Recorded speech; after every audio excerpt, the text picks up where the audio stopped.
ఆ శంకర్కి కాల్ చేసి లక్ష్మి డీటెయిల్స్ అడిగాను. ఇంతవరకు పంపలేదు. వీళ్ళు పని చేస్తున్నారా లేకపోతే ఆడుకుంటున్నారా?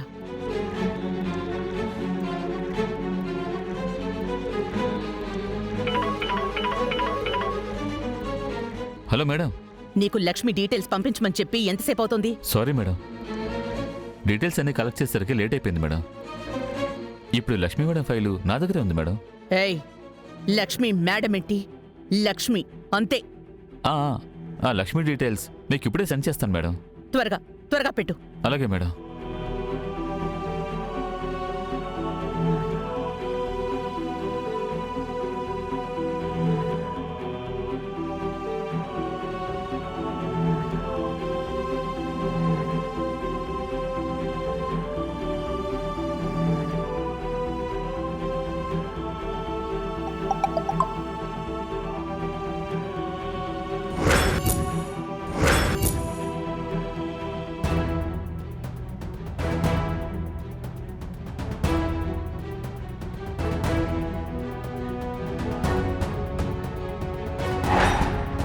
సాయి డిటెక్టివ్ సర్వీసెస్, మీకు ఏ విధంగా సహాయపడగలను? నా పేరు పద్మాక్షి. నేను మీకు ప్రొఫైల్ పంపిస్తాను.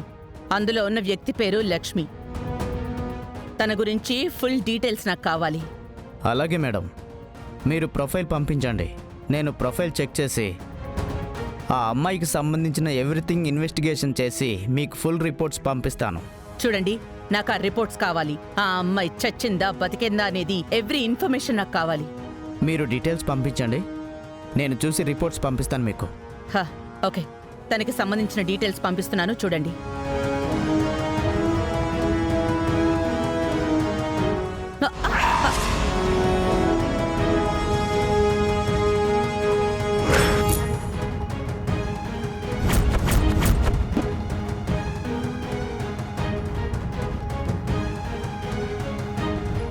ఏమిందమ్మా, ఎందుకంత కంగారుగా ఉన్నావు?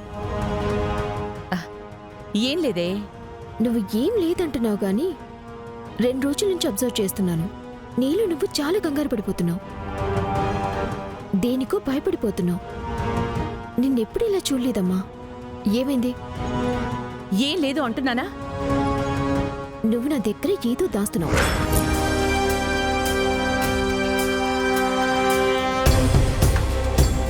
దీనికి గనక లక్ష్మి గురించి చెప్పానంటే సిరియా లక్ష్మి కూతురే అని తెలిస్తే ఇదా సిరిని చంపేస్తుంది.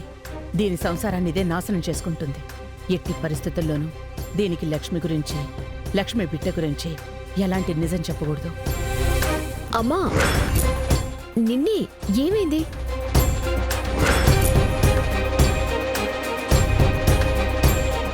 ఏమైంది? ఏమీ లేదే. నేను కంగారుగా ఎందుకుంటాను చెప్పు? అసలు నేను భయపడతానా? అయినా దేనికోసం భయపడతాను? నేను మామూలుగానే ఉన్నాను. అమ్మా, నీ ఫోన్ కింద పడిపోయింది.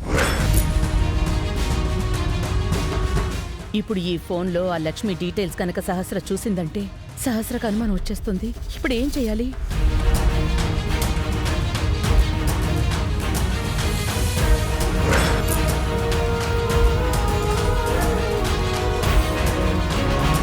అమ్మా, ఫోన్ కింద పడిపోయి స్విచ్ ఆఫ్ అయినట్టుంది.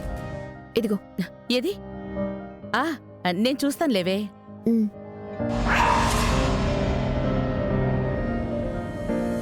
నిజం చెప్పమ్మా, అసలేమైంది? ఏమైందే? సింగపూర్ నుంచి మీ నాన్న కాల్ చేశారు. ఏదో బిజినెస్ గురించి, వాటి గురించి ఆలోచిస్తున్నానంతే. అమ్మా, నువ్వు నిజంగా బిజినెస్ గురించేనా ఆలోచించేది? ఇంకా దేని గురించి ఆలోచిస్తానే? దేని గురించి ఆలోచించినా నీకు చెప్పాలా? ఇక ఈ విషయం వదిలేసేయ్. సరే.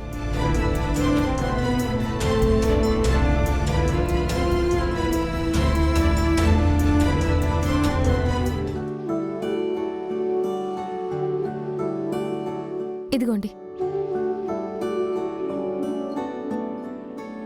మీరేం తిన్నారు? 2 వడలు తిన్నా. మిది 30 అయింది. ఇదిగో.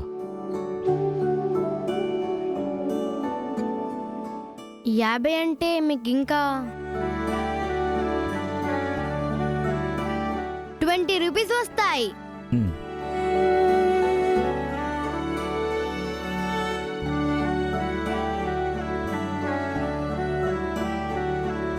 అమ్మాయి పెళ్ళోడు భలే లెక్కలేస్తున్నాడు కదూ. ఇవన్నీ నీకెందుకు నాన్న? వెళ్ళి ఆడుకోవచ్చుగా. ఆడుకుంటే ఏమొస్తుందమ్మా? కాళ్ళ నొప్పులు, అలసట, ఆయాసం తప్పించి. భలే మంచి మాట చెప్పావురా. అది కాదు నాన్న, నువ్వు ఈ వయసులో ఇలాంటి పనులు చేయకూడదు. ఎంచక్క చదువుకోవాలి, ఆడుకోవాలి, అన్నీ నేర్చుకోవాలి. బాగా చదివి మంచి ఉద్యోగం సంపాదించాలి. అమ్మా, బాగా చదువుకుని సంపాదించేది డబ్బులే కదా.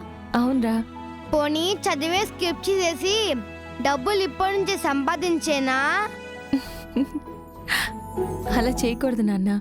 చదువుకుంటేనే జ్ఞానం వస్తుంది. జ్ఞానం వస్తేనే నీకు ఎలా బిజినెస్ చేయాలి, ఏం చెయ్యాలి అన్నీ తెలుస్తాయి. అమ్మా, స్కూల్లో చదువు మాత్రమే నేర్పిస్తారు, సంపాదించడం నేర్పించరు.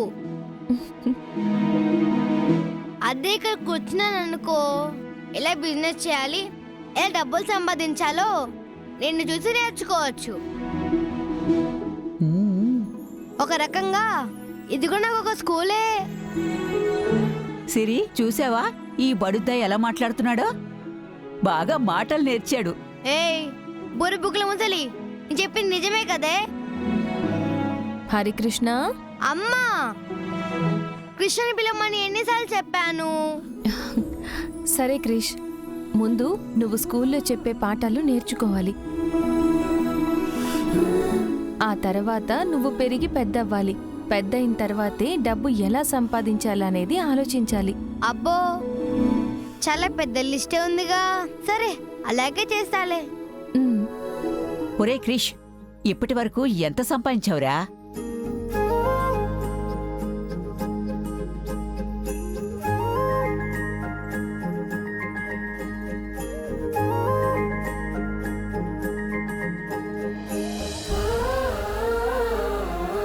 అబ్బా, ఎంతొచ్చిందిరా?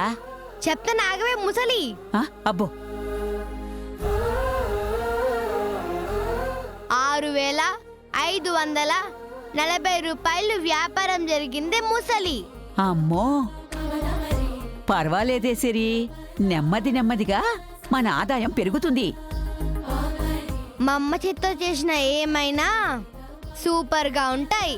ఇలాగే మన ఈ చిన్న వ్యాపారం దినదినాభివృద్ధి చెందుతూ ఉంటే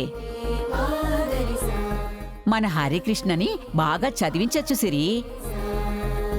ఏ బూర బుక్కుల ముసల్దానా, నా పేరు హరికృష్ణ కాదు, క్రిషు. ఏంట్రా క్రిషో బుషో, లక్షణంగా హరికృష్ణ అని పేరుంటేను. వస్తే ముసలి, నీకు టేస్టే లేదే. I am a super hero. Um,